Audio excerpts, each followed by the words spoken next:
Quando Paulo conseguiu a atenção dos pensadores em Atenas, ele conduziu sua audiência para o Deus do céu. Para um povo que se importava com as coisas espirituais a ponto de construir um altar para um Deus desconhecido, as palavras do apóstolo Paulo eram intrigantes. Um Criador que não vive em um templo, não precisa de nada dos seres humanos, mas supre suas necessidades. Um fato interessante é que esse Deus que eles não conheciam podia ser conhecido. O tema do nosso guia de estudos da Palavra de Deus hoje é Apresentando um Novo Deus.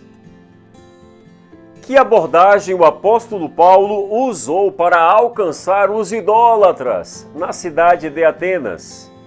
Em seu argumento, Paulo recorreu ao mundo criado e ao Criador. Porque essa é uma abordagem boa, pelo mínimo como um começo, com a maioria das pessoas. O que há no mundo criado que aponta para Deus? Eu gostaria de ler o seu comentário. Comenta aí, compartilha esse estudo com seus amigos e vem comigo!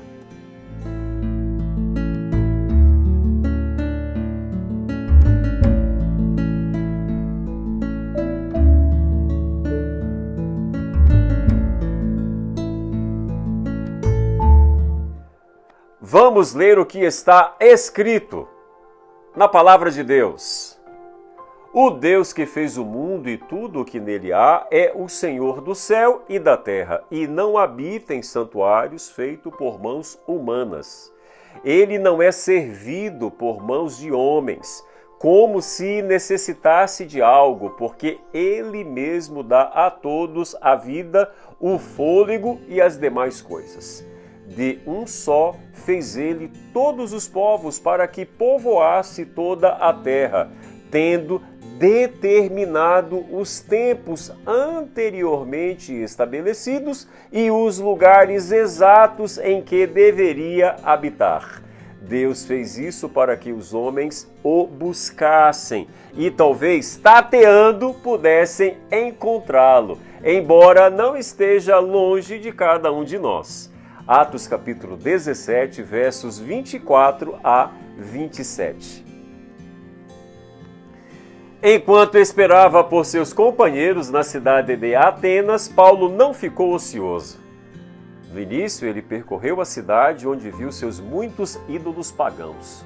Atenas era a cidade mais famosa da Grécia Antiga para o aprendizado, as artes, a ciência, a música, a cultura e a filosofia também. Poucos séculos antes, Alexandre o Grande havia conquistado grande parte do mundo, ajudando a estabelecer o poderoso Império Grego. Atenas tornou-se uma das cidades mais proeminentes do mundo e foi considerada a capital do Império. Agora, ela havia cedido esse título a Roma. No entanto, ainda manteve sua reputação como um grande centro cultural. Muitos homens e filósofos instruídos eram de Atenas, incluindo Aristóteles, Platão, Sócrates, Sófocles e Demóstenes. Os esforços de Paulo não eram restritos a uma religião nem secretos. A palavra de Deus afirma que alguns dos filósofos epicureus e estoicos contendiam com ele, e uns diziam: "O que quer dizer esse tagarela?" E outros: "Parece que é um pregador dos deuses estranhos, porque lhes anunciava Jesus e a ressurreição." Atos 17, verso 18. O costume que os atenienses tinham de gastar o tempo livre discutindo as novidades filosóficas ajudou o apóstolo Paulo em seus esforços para divulgar as boas novas da salvação. O doutor Lucas ainda nos informa: todos os atenienses e estrangeiros que ali viviam não cuidavam de outra coisa senão de falar ou ouvir as últimas novidades. Atos capítulo 17, verso 21. Alguns historiadores acreditam que foram aprovadas leis que proibiam a introdução de mais deuses na região, especialmente se não tivessem origem na filosofia ou mitologia grega ou romana. Cada deus ou deusa tinha uma função diferente, mas principalmente tinha que ver com controlar os elementos naturais e os aspectos fundamentais da vida na Terra. Acreditava-se que as divindades gregas viviam no topo do Monte Olimpo. Durante o tempo em que andou por Atenas, o apóstolo Paulo leu muitas das inscrições sobre os vários altares, templos e estátuas. Ele observou também um altar em particular, no qual havia sido escrito as palavras: ao Deus desconhecido. Paulo desenvolveu sua defesa em torno da existência desse altar a um Deus desconhecido. Quando Paulo contou àqueles reunidos na colina de Marte que seu Deus desconhecido era o único Deus verdadeiro, ele usou as palavras gregas theos, que era usada para se referir à suprema divindade.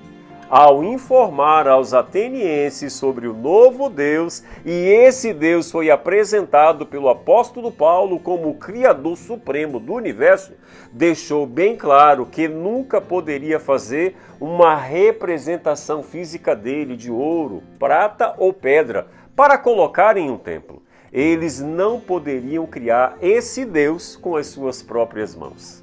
Na realidade, o contrário também era verdadeiro. Paulo disse: o Deus que fez o mundo e tudo o que nele há, sendo Senhor do céu e da terra, não habita em templos feitos por mãos humanas, nem tampouco é servido por mãos de homens, como que necessitando de alguma coisa, pois ele mesmo é quem dá a todos a vida e a respiração e todas as coisas.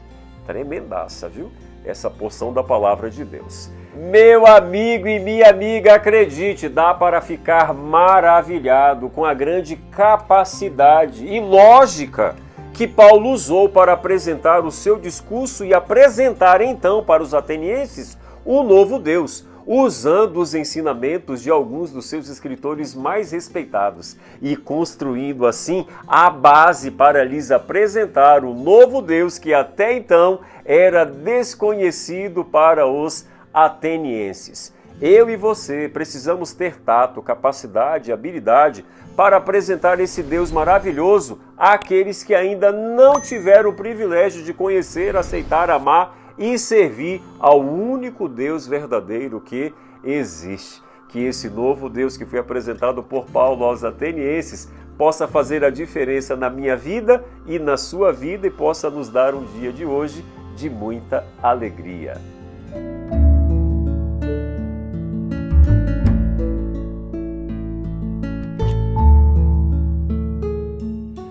Vamos orar. Deus bendito, tem misericórdia de nós, Senhor. Às vezes, lutamos com as nossas faltas, com os nossos defeitos para pregar o Evangelho, mas nos dê, Senhor, tato, nos dê habilidade, nos dê a capacidade que Paulo teve de, numa cultura pagã e idólatra, apresentar o único Deus verdadeiro que existe. Que nós possamos ser instrumentos em Tuas mãos hoje para apresentar para as pessoas que existe um Deus do céu que nos ama e que cuida de nós. Nos dê um dia de muita alegria, é o que nós te pedimos em nome de Jesus. Amém. Fica com Deus, fique na paz. Maranata!